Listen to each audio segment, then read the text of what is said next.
यो भिडियो केवल मनोरञ्जनका लागि मात्र बनाइएको छ। यसमा व्यक्त गरिएको विचार व्यङ्ग्यात्मक र हाँसो मजाकको लागि मात्र हो।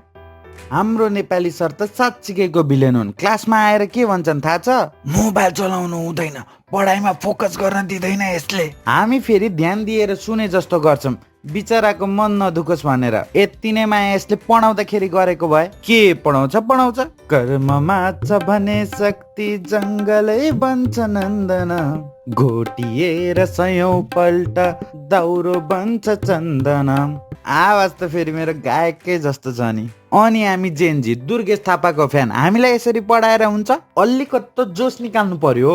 कर्ममा छ भने शक्ति जङ्गलै बन्छ नन्दन, घोटिएर सयौं पल्ट दाउरा बन्छ चन्दन, घोटिएर सयौं पल्ट दाउरा बन्छ चन्दन। यसरी पढाउने भए आहा म पनि नेपालीमा पास हुन्थे। अनि फेरि सर भन्छन् पोएमको रिदम चेन्ज गर्न हुँदैन, पोएमको डिसरेस्पेक्ट हुन्छ।